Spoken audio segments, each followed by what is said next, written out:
to worship him and to remember him. And may Allah subhanahu wa ta'ala let us all learn more and more from the sunnah of Rasulullah sallallahu alayhi wasallam.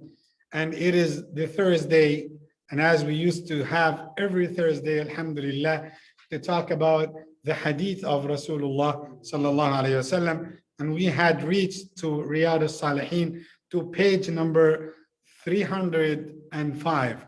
And we can see, mashallah, it's a good portion that we, alhamdulillah, we have spent with the Riyad Al-Salheen. May Allah subhanahu wa ta'ala accept this portion from us. And may Allah grant our hearts sincerity. And may Allah accept our worship. Allahumma ameen ya Rabbil Alameen.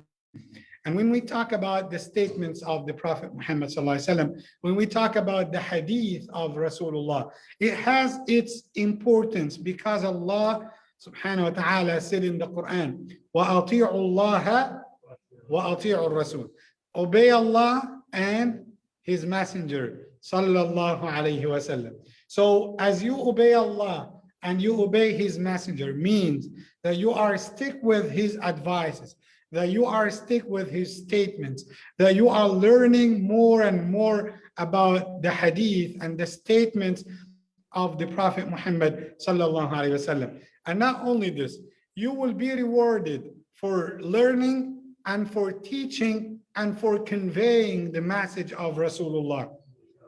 So not only by this, not only by learning, but even by listening to the statements of the Prophet Muhammad, by learning his ahadith, you will get the blessings of Allah when you read the hadith of Rasulullah. And we have the hadith of Rasulullah sallallahu alaihi wasallam when he said, "Ballighu anni." Who knows the rest? Allahu Akbar, inshallah. See, inshallah, he is. Huh? He's Arab. He's Arab. No, that is not an excuse. That's not an excuse. Okay? You see, he went to the point, mashallah. He's so smart. He said, "Ballighu anni walau ayah." That's a hadith from Rasulullah. Convey out of me even one verse. Even one verse. That's why it's not the mission only of the imams or the sheikhs or the scholars of the deen to convey the message of Rasulullah. It is your mission. It's your mission to tell them about what Rasulullah sallallahu alaihi wasallam had said. And you remember last time we spoke about the Islamic view, the Islamic perspective for the current life, for our dunya, and how Islam is looking to the dunya. Some people think that Islam, you know what, is not concentrating, is not paying attention at all to the current dunya, which is not accurate. And some people think that Islam wanted you to keep yourself indulged in this dunya to the point that you forget the hereafter. Islam, as I think Brother Izzuddin mentioned last time, or maybe Dr. Rahim, that Islam is the religion of the middle way. Islam is called Dinul Wasatiyah.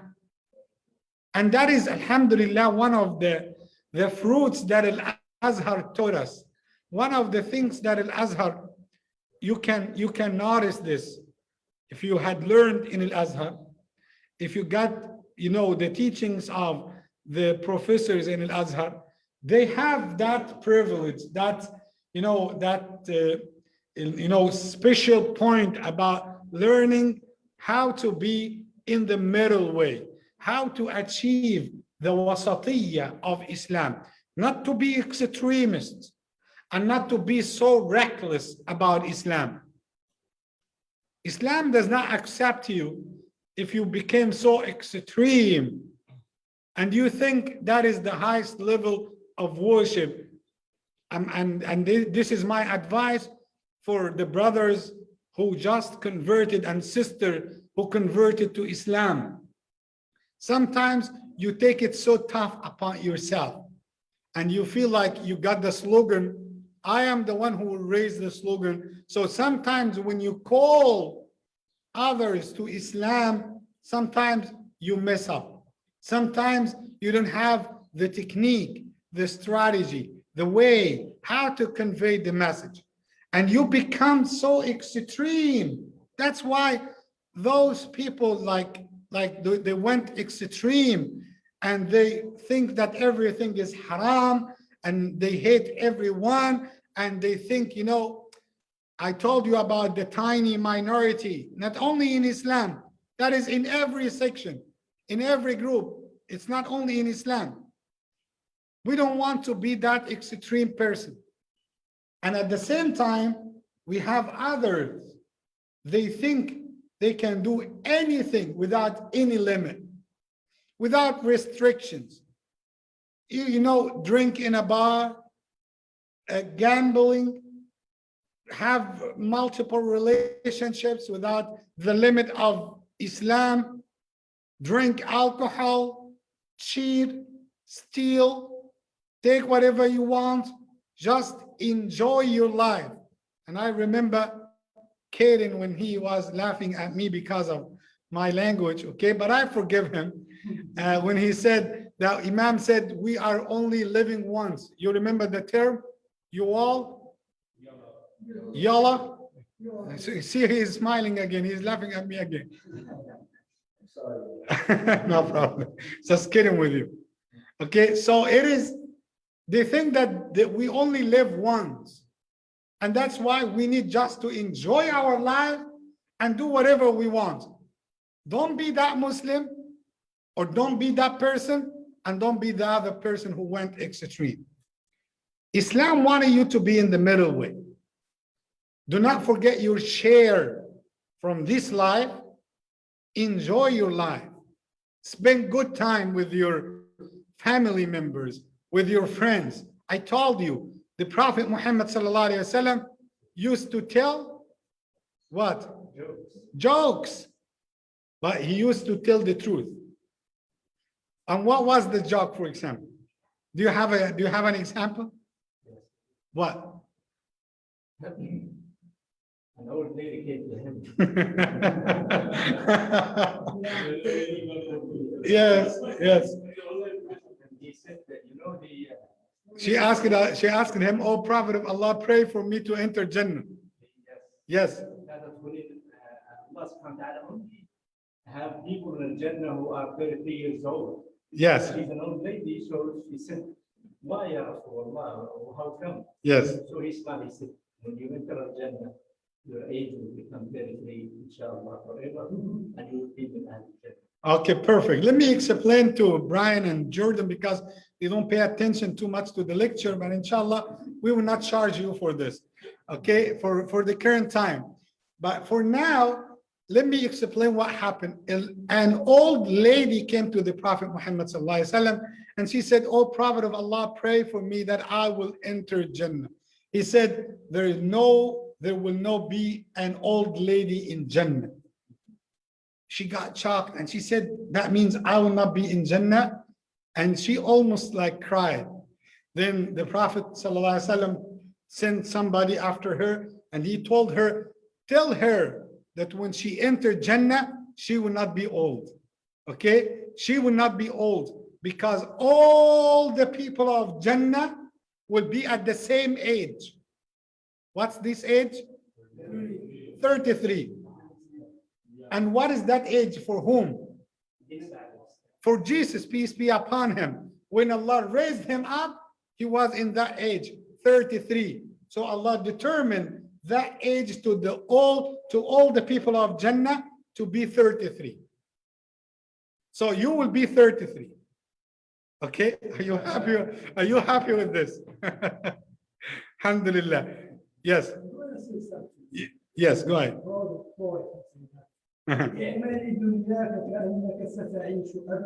Yes. MashaAllah. Perfect. I see Sister Brenda here said YOLO. MashaAllah. She's teaching me. MashaAllah. Allahu Akbar. You see these new terms I'm not familiar with. Yes.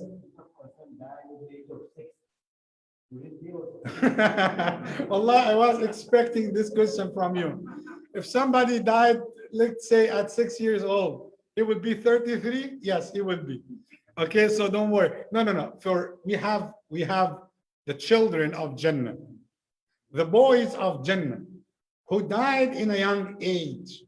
So they will be at their age, at their age that they died in.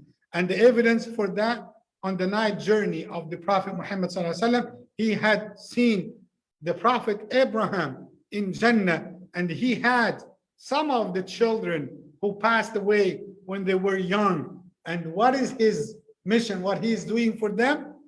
He is teaching them Quran. He is teaching them how to memorize Quran. So that is something we need to know. So here's the middle way. The middle way in every action in our life. Imagine if you were able to buy a house, and that house is so fancy till the point that it will turn your life upside down. It will let you feel arrogance. It will not let you come closer to Allah. So what is the solution here? Get something like cheaper, lower than this. Why? To preserve and to keep your heart safe. Because you know what? We as human beings, we acknowledge our weakness. And that is by the wisdom of Allah subhanahu wa ta'ala. He determined the provision. He determined to whom that he gives, more money, and to whom not to give. Allah said, وَلَوْ شَاءَ رَبُّكَ. If Allah willed, if Allah subhanahu, Allah said, لِيَبْسُطُ الرِّزْقَ. He could give all of them everything what they need. But he said, يَبْسُطُ الرِّزْقَ لِمَنْ يَشَاءُ. To whomever he wants, because he knows your heart. Sometimes we are, we become, or we pretend that we are ideal human beings because we don't have. You say to yourself, you know what? If I have $1 million right now, I'm going to distribute them to all poor and needy in my city. Do you guarantee your heart? Do you guarantee your heart? Well, how will you react? No. That's why Allah knows the best, because he is the one who created you. That is the case. He knows what affects you. He knows what may corrupt you. He knows what is best, what is better for you in your life. So that is why the middle way, that we take our portion from this life, but we keep our eyes on what? The hereafter, the next life. We are not seekers of this life, because we believe simply that this life will not last forever. No one will live forever. What is the maximum age that you found somebody lived? 1200. You saw by yourself? No, I mean nowadays. 108. You saw something like this by yourself, and not on TV. Okay. No, but something you witnessed. I saw like 111 years old. I gave her a ride. Okay, mashallah. Huh? 102, mashallah.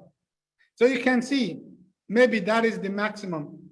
Maybe that is, so after that age, and let me tell you frankly, wallahi, we are so weak.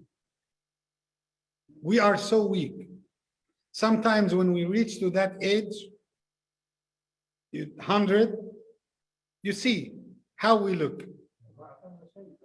We are so weak. We cannot walk. We cannot even stand up. In the time of the youth, We think that we can do everything. We can smash walls. We can break that. We can hit that. We can fight. We can, because that is out the age of power.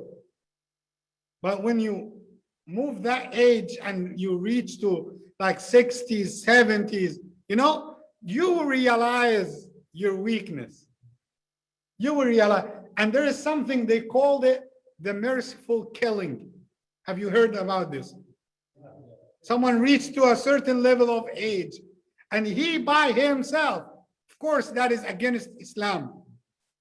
Of course, Islam prohibits this. But what I'm telling you about human perspective, that some people, when they reach to a certain age, they get bored. They reach to a certain age, they have a lot of stress. They cannot handle.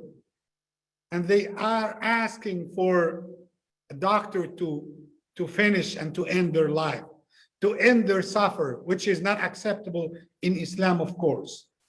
So I just wanted you to imagine how weak we are, even in the youth age. Imagine if you got like flu. May Allah protect us from the coronavirus and any disease. Imagine if you got just flu, high temperature, just headache. Imagine if you got needle like in your foot. You wouldn't be able to sleep. We are so weak. Sometimes we forget the favors of Allah upon us. Every day you wake up, you open your eyes, and all the organs in your body are functioning and they are working, and you didn't praise Allah. You didn't thank Him. How many things we took for granted without even appreciating what Allah had given us. When you wake up, imagine if you went to take your breakfast, to get your breakfast. Even the person who is handing the breakfast to you, the first reaction, thank you. If somebody opened the door of the restaurant for you, you say thank you. What about Allah? What about Allah?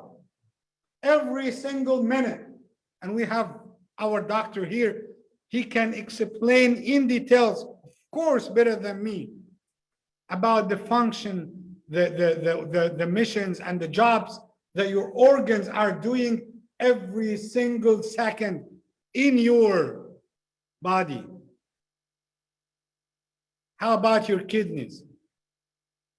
How about your liver? How about your eyes, your brain? How it works? The circulation of the blood in your body. And that is why Allah said in the Quran, وَإِن تَعُدُّوا نِعْمَةَ اللَّهِ لَا تُحْصُوهَا. Allahu Akbar. If you were able, or if you were to count the blessings of Allah, the favors of Allah, you would not be able to count them. Just try. Just try. You cannot count all the favors of Allah upon you in your life. And yet, we still have people are complaining.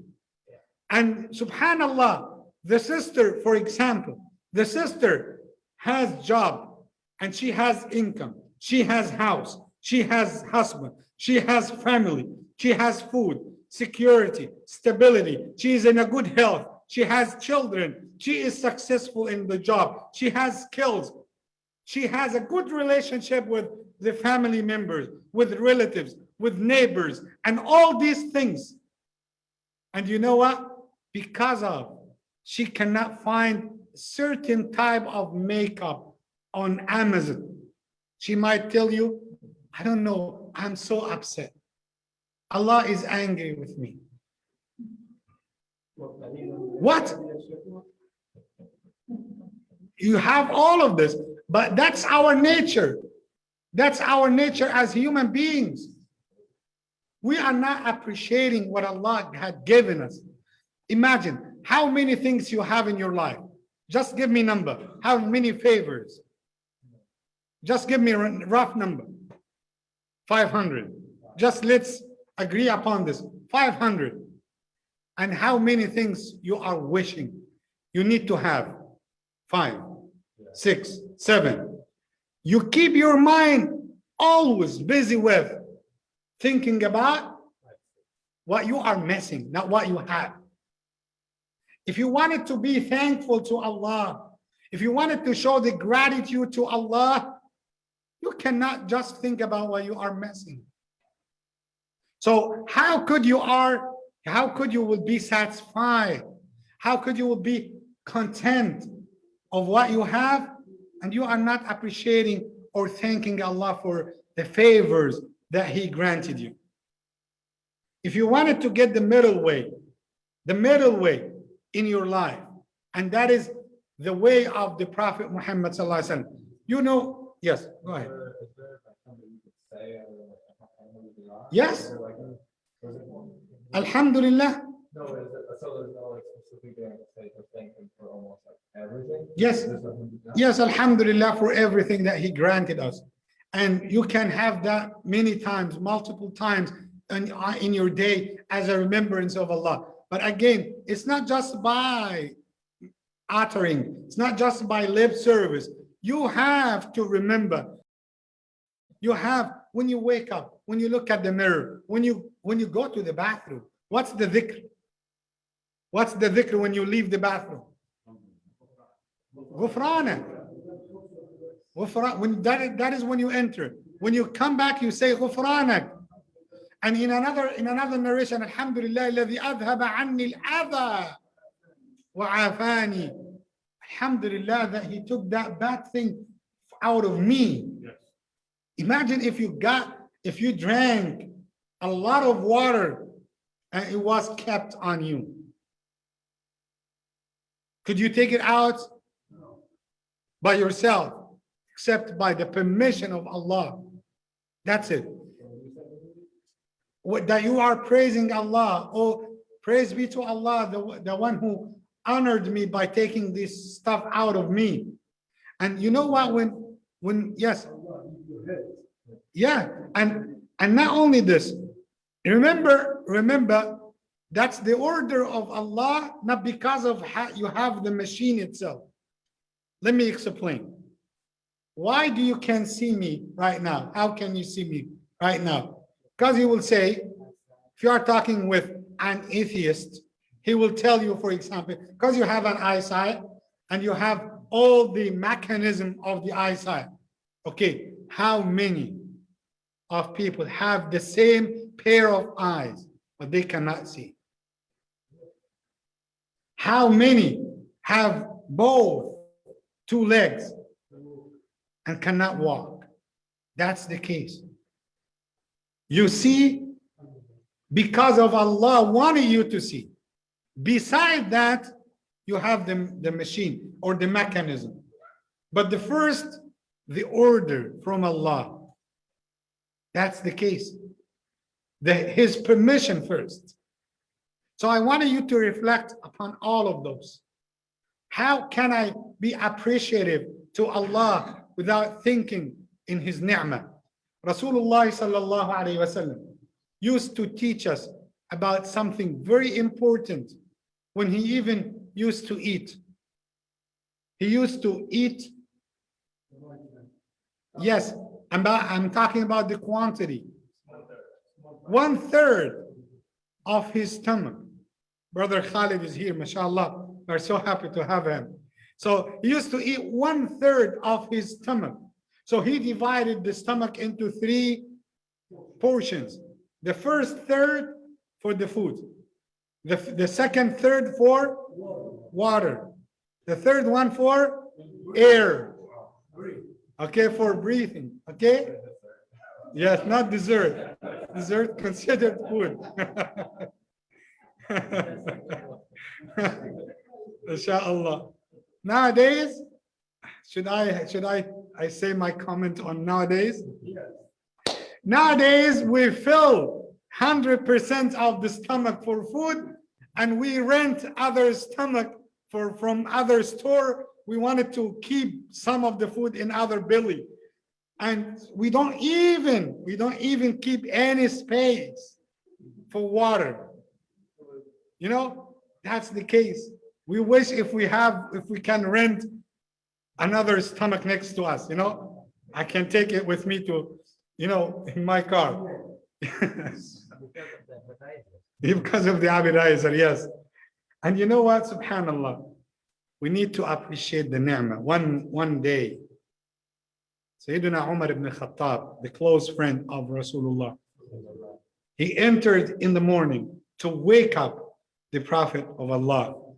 And when he woke up, he noticed that he was sleeping on a hard mattress.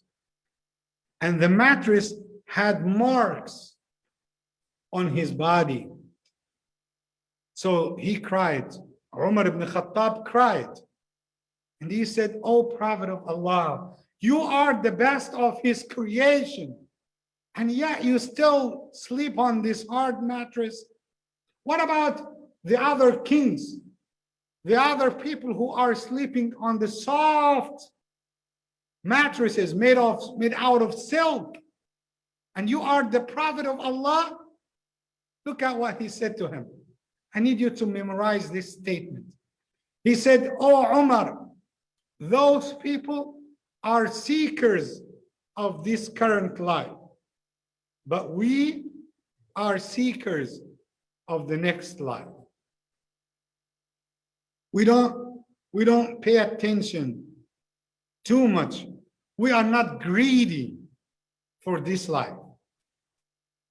We are working on this life to get more good deeds in our records. So when we go there in paradise, we will enjoy our lives." I remember, subhanallah, and I remember that this statement from my wife. Wallahi, long time ago. I remember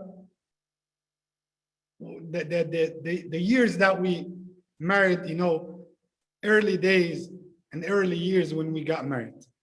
Stayed almost like 1 year. 1 year. We couldn't afford like anything in our life. And subhanallah, that was a year of struggling. Can you imagine that? 1 year, you eat 1 or 2 types of food. Just that's it. And whenever I talk with her about patience, she used to tell me, whatever we are missing here, definitely we'll get it in Jannah. She told me, wallahi, whenever we used to pass by any shop, by any restaurant, and we see the delicious food from the glass of the restaurant, and she might, you know, wanted to eat it. I cannot afford it. I was like sad. Tell her, I'm sorry, I cannot do it. She used to tell me, don't worry, we will eat it in Jannah. We will take it in Jannah. That's the case. The Muslim does not feel regret that he missed something here because his eyes on the next life. He is looking at the next life.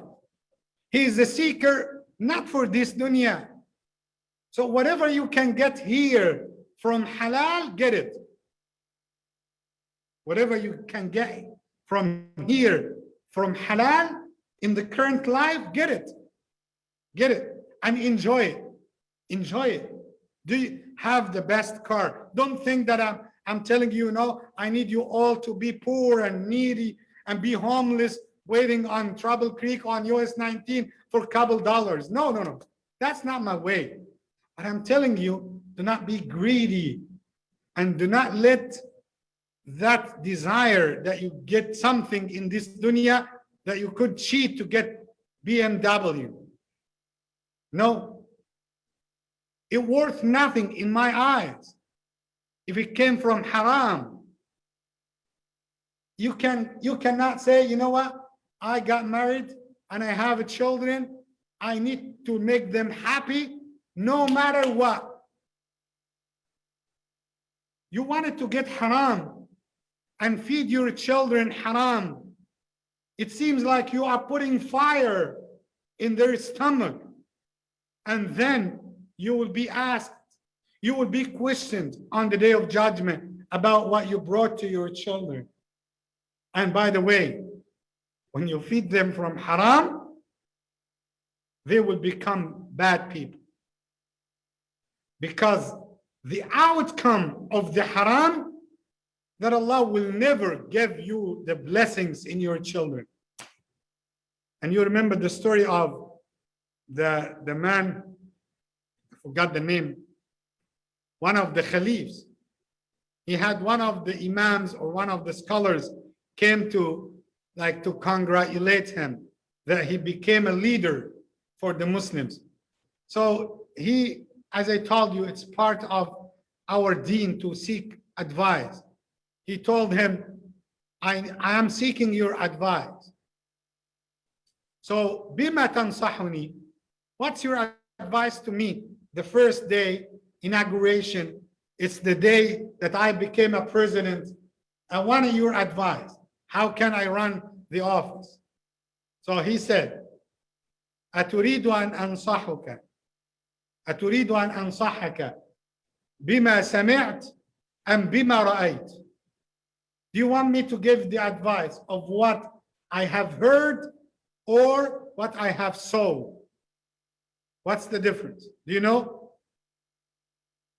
What's the difference? If you wanted to know. Yeah. Seeing is a truth and hearing is not, has doubt. And that is, and it has another dimension. What you see is almost less than what you hear. Do you know that? Because you hear a lot, but when you see less than what you hear.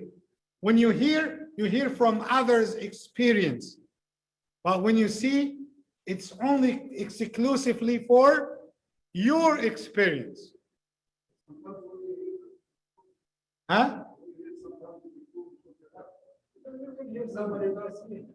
Yeah, but sometimes you can hear from somebody without seeing him, and you don't trust him at the same time. That's why إن جاءكم فاسق بنبأ فتبينوا. So it is so important to give the advice of what you really know, what you saw. So the man said, no, I need the advice from something or about something that you had saw. He said, I saw two generations. I saw Abdul Malik ibn Marwan. I saw the children of a righteous person who used to raise up his children on Islam, Umar ibn Abdul Aziz. So I saw the children of Abdul Malik ibn Marwan. I saw the children of Umar ibn Abdul Aziz. Umar ibn Abdul Aziz almost did not leave anything for his children after his death. And I saw Abdul Malik ibn Marwan, he left a lot. He left treasures for his children. And after many years, I saw by myself that the children of Umar ibn Abdul Aziz, the one who left nothing, they have treasures of money. And the children for the one who left treasures, they are begging people, asking them for money in the marketplace. That's the reality. So what do you need to leave behind for your children? One term. More specific. You gotta teach them how to fish. Teach them how to fish. That's not Islamic term. That's a Chinese term. Yes, we have here from China, mashallah. So do not teach me how to, or do not give me a fish. Teach me how to catch a fish. That's a Chinese proverb. Yes. Right? Yes. So one term taqwa. Teach your children taqwa. Let them have taqwa, consciousness of Allah. If your children have taqwa, that's it. That's it. It's better than the wealth. It's better than the millions. That is our perspective for this current life. I hope that we got the lesson. I hope from now on, we will work. We will do our best. We learn, get the skills, go and get the course of so-and-so, get the best certificate, be the best doctor, be the best accountant, be the best lawyer. But at the same time, get it from halal. Work in halal. Feed yourself and your children from halal. Enjoy this life within the halal way. But your main concentration, your main focus, that I am a seeker of the hereafter. I am the one who requesting Jannah. I'm looking for Jannah, wishing Jannah, hoping to get Jannah. I am dreaming of Jannah.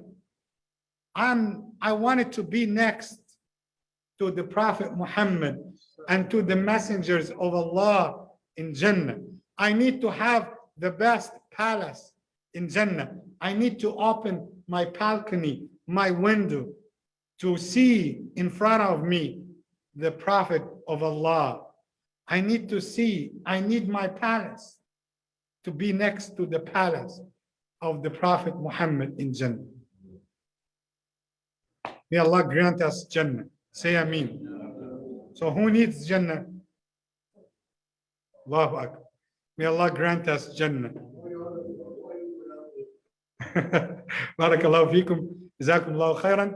May Allah subhanahu wa ta'ala, I can see mashallah, brother Rizwan is raising his hand. Allahu Akbar. MashaAllah, you made me happy, wallahi, this night that you attended the lecture, brother Rizwan, long time ago, messing you. And here you are, mashallah, on the camera. Alhamdulillah Rabbil Alameen. Please convey my salam to all the family members in New York, in Queens, around Queens, Masjid al-Abidin, Masjid al-Rahman, and convey my salam to Imam Zamir and to brother Arif, brother Hasib. So all the brothers and sisters, may Allah subhanahu wa ta'ala bless you all. Allahumma ameen. Ikhwan, Safwan, Samir, mashallah. May Allah subhanahu wa ta'ala bless you all. Ya Rabb al-Alameen. Allahumma ameen. Jazakumullahu khairan. Barakallahu li wa lakum fi al-Quran al-Azim. Wa nafa'ani wa iyyakum bima fihi min ayatin wa dhikrin hakim. Allahumma laka al-hamdu kullu. ولك الشكر كله وإليك يرجع الأمر كله اللهم صل وسلم وبارك على سيدنا محمد وعلى آله وصحبه أجمعين اللهم اجمعنا بنبيك محمد اللهم اجمعنا بنبيك محمد وارزقنا شفاعته يا أكرم الأكرمين ويا أرحم الراحمين أقول قولي هذا أستغفر الله لي ولكم جزاكم الله خيرا Inshallah, see you tomorrow for Jumu'ah. Assalamu alaikum. Rahmatullahi wa barakatuh.